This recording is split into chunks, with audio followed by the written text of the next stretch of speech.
شروع کرتا ہوں اللہ رب العزت کے بابرکت نام سے جو بڑا ہی مہربان اور نہایت ہی رحم کرنے والا ہے۔ ارشاد باری تعالی ہے جس کا معنی و مفہوم ہے۔ یہ سورہ بلد مکہ مکرمہ میں نازل ہونے والی سورت جس کی 20 آیات ہیں۔ اس میں اللہ رب العزت بلد امین ببکۃ مبارکہ مکۃ المکرمہ مقام ہل آپ صلی اللہ علیہ وسلم کا ہل کا مقام جہاں پر آپ اس دنیا میں آئے یعنی زمین مکہ، اور پھر آپ کے شہر کی بھی قسم اور آپ کے اترنے کی بھی قسم اور آپ کے والد اور آپ کی اولاد یعنی آدم علیہ الصلوۃ والسلام اور پوری انسانیت جو اس سے پیدا ہوئی۔ دراصل انسان کو اللہ رب العزت ان قسموں میں اپنی حیثیت، اپنی ماہیت، اپنی کیفیت بتانا چاہتے ہیں کہ خلق الانسان ضعیفا، کہ انسان کو جیسے مشقت میں پیدا کیا گیا ہے اور مشقت کے بعد پھر انسان کو ضعیف کیا گیا ہے۔ بچپن ایک ضعف ہے اور پھر اس کے بعد پھر قوت ہے، پھر ضعف ہے جو قرآن مجید کی آیات میں بڑی تفصیل کے ساتھ موجود ہیں۔ ضعف قوتاً و شیبہ، بڑی پیاری آیت تھی، ذہن میں نکل گئی، جس کے الفاظ اگر یاد آ جاتے تو اس کے معنی بڑے زبردست تھے کہ اللہ تبارک و تعالیٰ فرماتے ہیں، میں ڈھونڈ تو رہا ہوں، قرآن پاک کے صفحے کھول رہا ہوں، اور اگر نظر آ گئی تو وہ آیت ضرور پڑھ لوں گا، کیونکہ اس کے پڑھنے سے انسان پر جو نا بڑی اس کی الفاظ کی معنی کی بڑی فصاحت ہے کہ ہم نے انسان کو من ضعف قوت و من قوت ضعف و شیبہ، کہ ہم نے اس کو ضعف میں پیدا کیا اور اس ضعف کے بعد پھر ہم نے اس کو قوت عطا کی، پھر ہم نے اس کو جوانی دی، پھر جوانی کے بعد ہم نے پھر اس کو بڑھاپا دیا، اور یوں ہی بڑھاپے کے عمل میں اس کا ہم نے کام تمام کر دیا۔ یہ ہے انسان کی کل اوقات۔ اگر انسان اپنی اوقات کو نہ بھولے تو انسان بہت با کمال ہے۔ اپنی ادا کے بندے اپنی ادا نہ بھولیے، بھولنا نہ بھولیے، بھولنا نہ سیکھیے۔ جب تک ہم اپنے ماضی کو نہیں بھولے تھے ہم کامیاب تھے۔ جب ہم نے اپنے ماضی کو بھلا دیا اور اپنے اسلاف کو بھلا دیا، ان کی قربانیوں کو بھلا دیا، ان کے تذکر کو ہم نے بھلا دیا، تو ہم خود بھی بھلا دیے گئے کہ ایک وقت تھا کہ تاریخ میں ہماری مثالیں قائم تھیں اور ہماری مثالوں سے کفر کانپتا تھا۔ آج وہی ہیں ہم کہ کفر ہم پہ دندناتا ہوا آگے بڑھ رہا ہے۔ یہ ہے انسان جو اپنے وقار کو، اپنی اہمیت اور اپنی صلاحیت کو خود اپنے ہاتھوں سے کھو بیٹھا ہے۔ بہرحال وہ آیت پھر بھی نظر نہیں آئی، میں تو اس آیت کو ڈھونڈنے میں لگا ہوا ہوں لیکن میرے ذہن میں نہیں آ رہی۔ حضرت بھائی مقصود صاحب آدھے قرآن کے حافظ ہیں، وہ ذرا بتا دیں تو بہت مزہ آ جائے گا۔ بہرحال اللہ تعالیٰ فرماتے ہیں کہ امہ کرہا ووضعتہ کرہا، یہاں لام جو ہے لام الف لا، یہ لفظ لا نفی کے لیے ہوتا ہے، لیکن یہاں پر لام الف لا تاکید کے لیے ہے۔ کیوں؟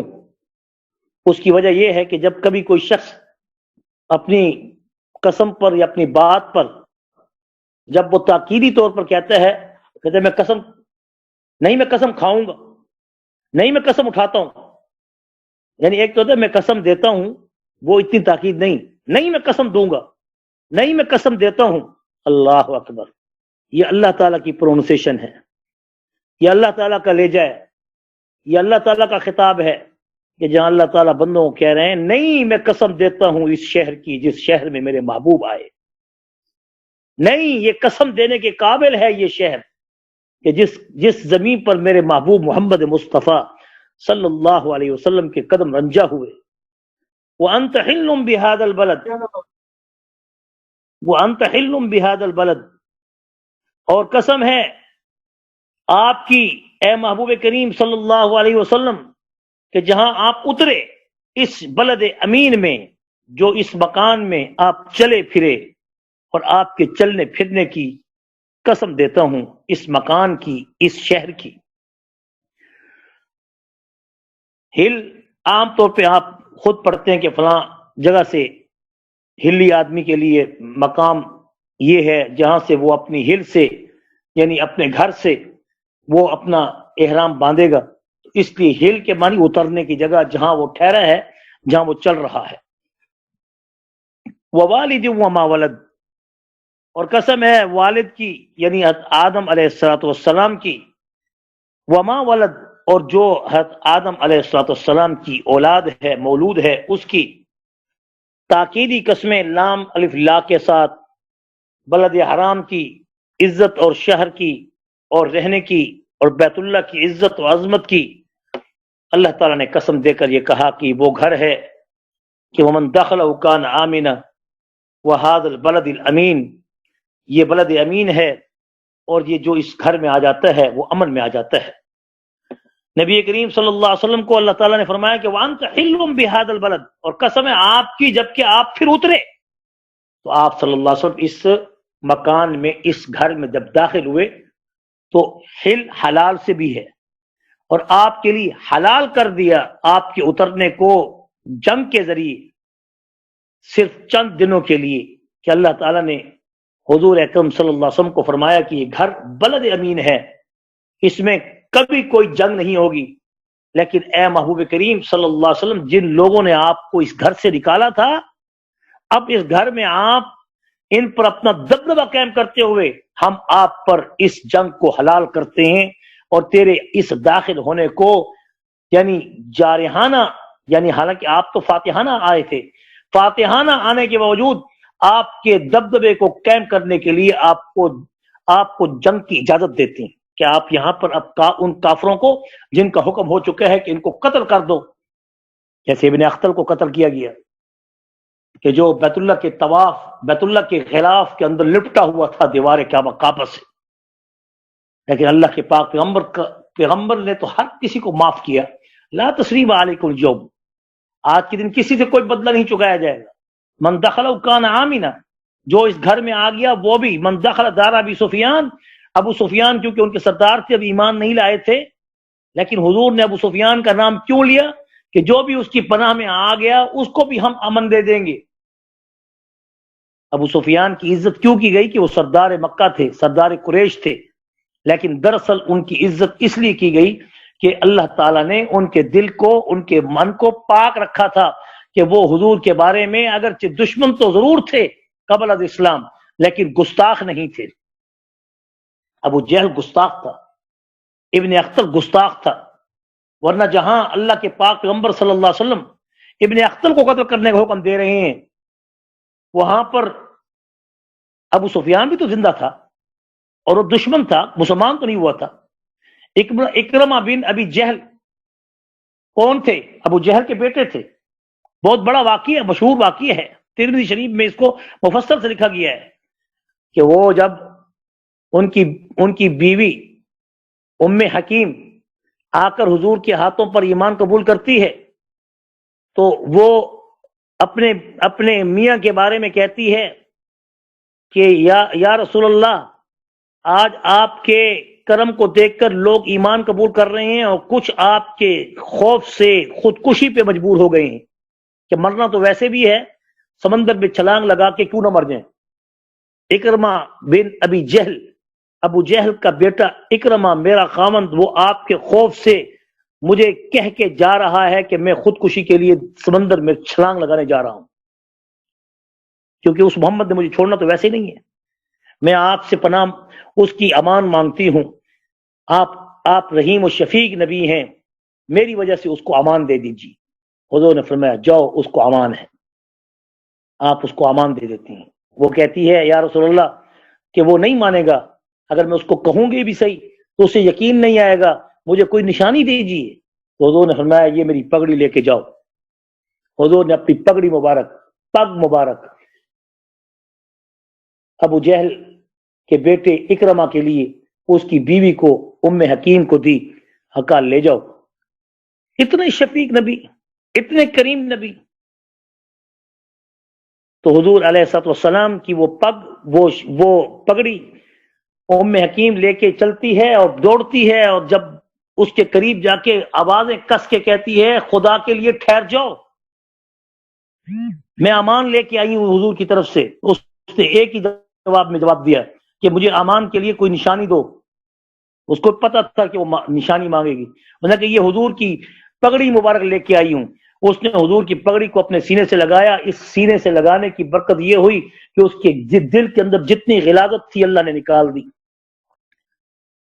اب وہ سیدھا حضور کی خدمت میں جب آیا تو حضور علیہ الصلوۃ والسلام نے اسے اپنے سامنے جب دیکھا تو خالد بن ولید کو بھی کہا اور دوسروں کو بھی کہا خیال کرنا اکرمہ کے سامنے اس کے باپ کی قدح نہ کرنا، اس کی برائی نہ کرنا. اگرچہ وہ برائی کے قابل ہے اس پر لعنت دینا بھی جائز ہے.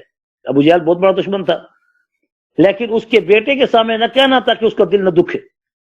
یہ اسلام کے کردار اور اسلام کی زبردست تربیت کا کتنا خوبصورت اثر ہے کہ بیٹے کے سامنے اس کے دشمن بڑے، جو اسلام کا بڑا دشمن تھا، حضور کا جانی دشمن تھا، اس کی قباحت، اس کی قدح، اس کو برا بلا کہنا اس کے سامنے منع فرمایا گیا. یہاں تک کہ اکرمہ بن جہل نے کہا کہ یا محمد صلی اللہ علیہ وسلم مجھے امان تو آپ نے دے دی، لیکن میں ایمان قبول کرنے کے لیے 1 مہینے کی مہلت چاہتا ہوں. اگر میرے دل نے چاہا تو ایمان قبول کر لوں گا، کیونکہ امان تو آپ نے دے دی، اب میری جان کو تو حفاظت مل گئی. اگر نہیں تو پھر اس کے بعد میری مرضی. حضور نے فرمایا تو 1 مہینے کی بات کرتے ہیں، تجھے 3 مہینے کی اجازت ہے. تجھے کتنے مہینے کی اجازت ہے؟ 3 مہینے کی اجازت ہے. بس وہ کہنا تھا کہ اس کے دل پہ اس بات کی چوٹ لگی کہ کہ محمد عربی صلی اللہ علیہ وسلم اپنے باپ کے جو میرا باپ اسلام کا اور حضور کا جانی دشمن تھا، اس کے بیٹے کو اس قدر ڈھیل دے رہی ہیں کہ تجھے سوچنے کے لیے 3 مہینے ہیں، پھر اس کے بعد تو مکہ کو چھوڑ. کیونکہ رہنے کی اجازت تو صرف مسلمانوں کی ہوگی یا جزیہ دینے کی اجازت ہوگی.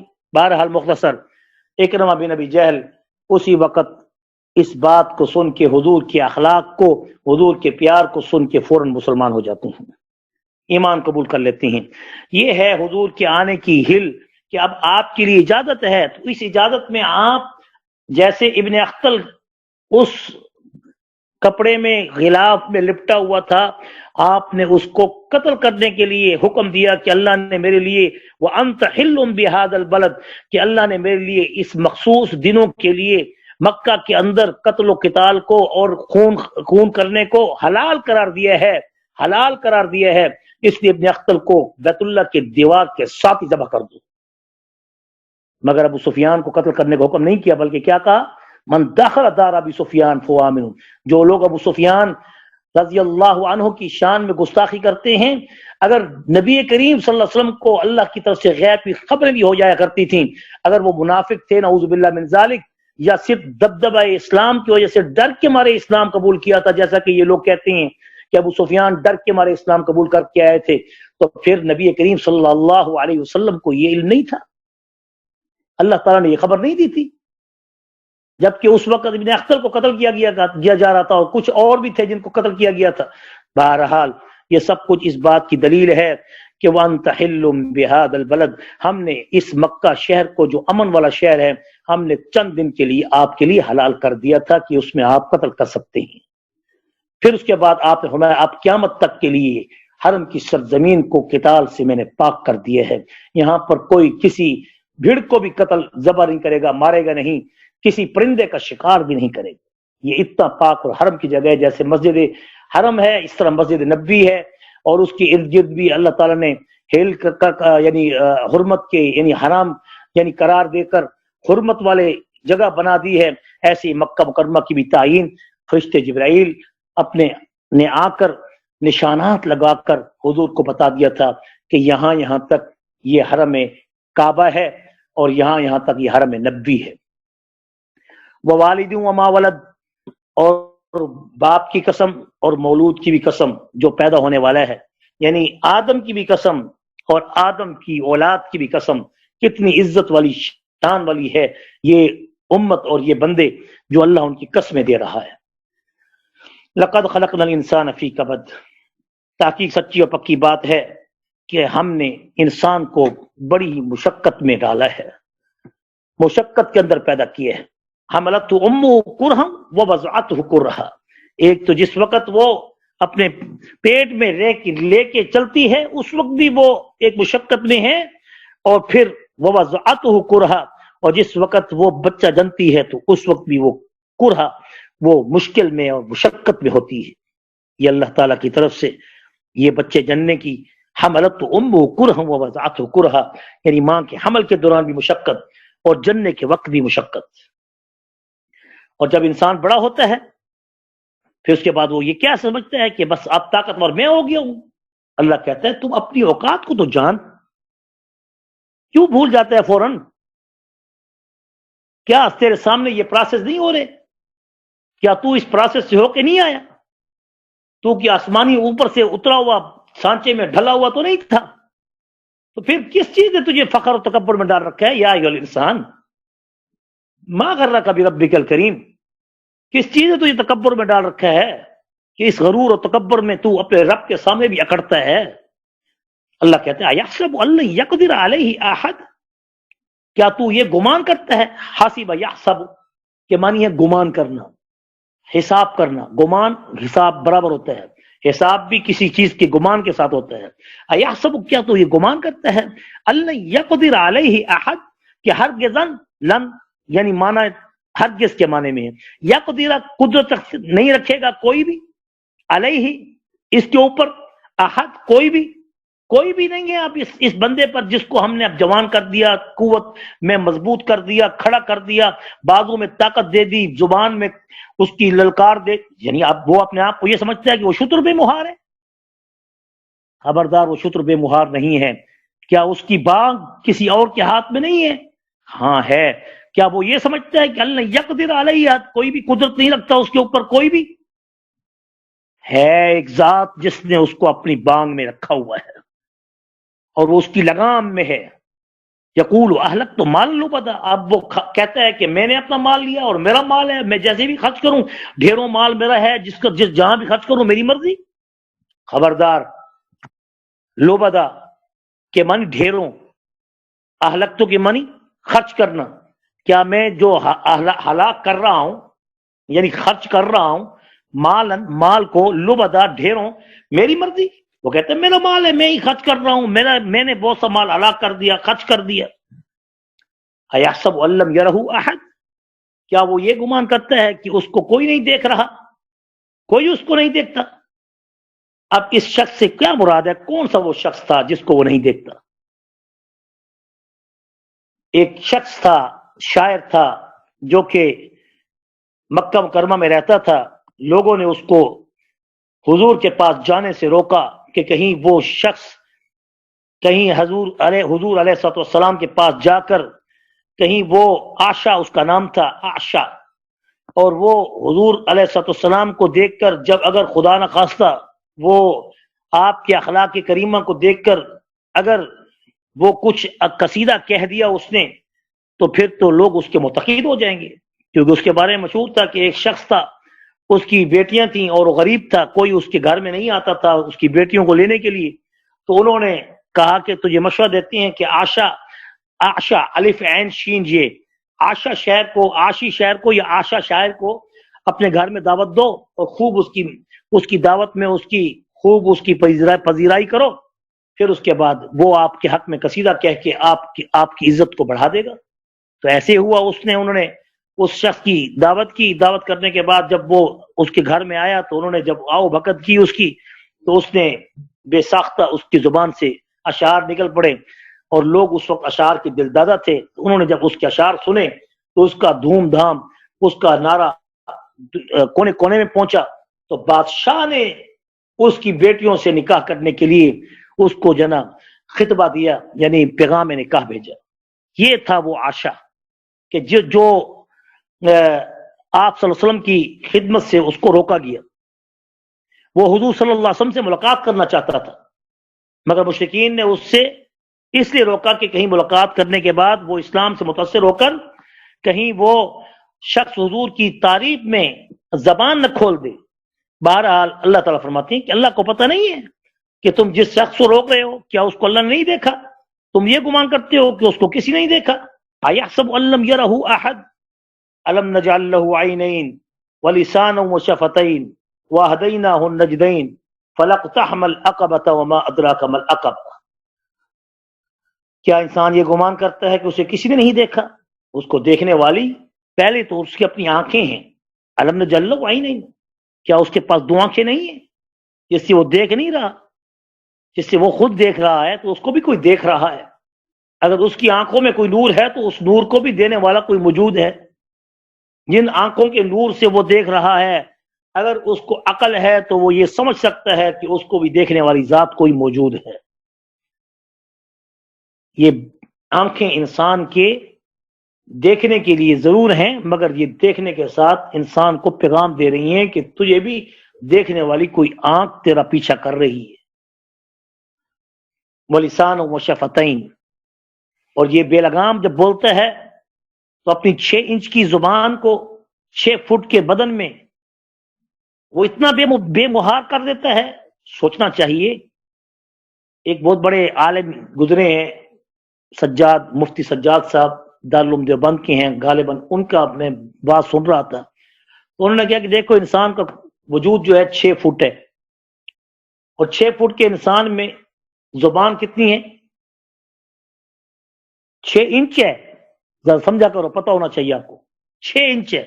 اس نے کہ انسان کے وجود میں 6 فٹ کے بدن میں ہاتھ بھی ہیں، پاؤں بھی ہیں، اس کا سر بھی ہے، اس کی آنکھیں بھی ہیں، اس کے پاؤں بھی ہیں، اس کے باوجود بھی وہ 6 انچ کی زبان سے اتنی بڑی بات کرتا ہے کہ 6 فٹ کے انسان سے بھی بڑھ جاتا ہے۔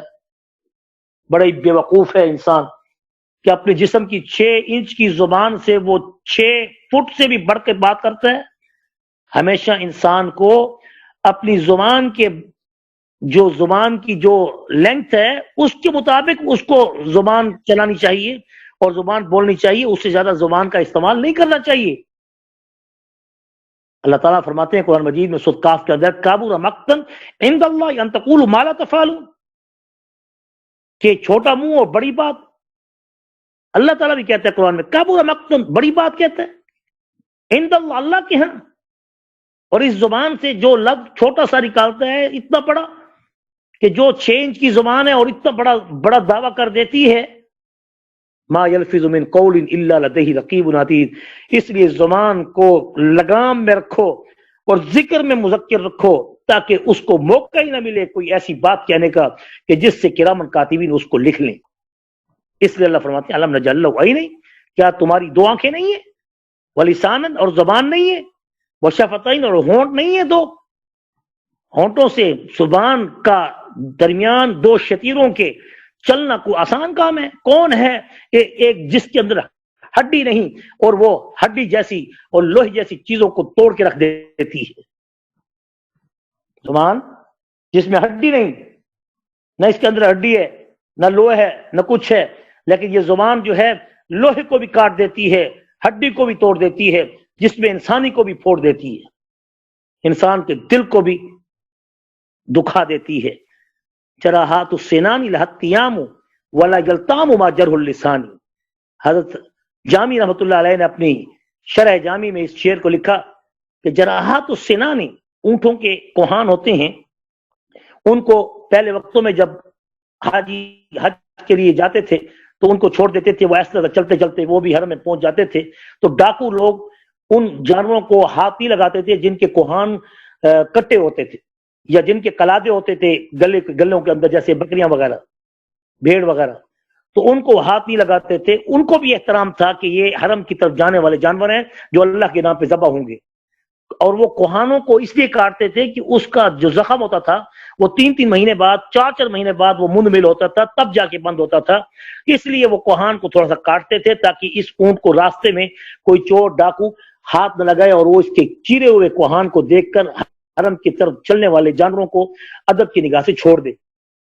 لیکن وہ بھی دو جو کوہان کاٹے جاتے تھے وہ بھی ایک دن کیا ہو جاتے تھے؟ مندمل ہو جاتے تھے.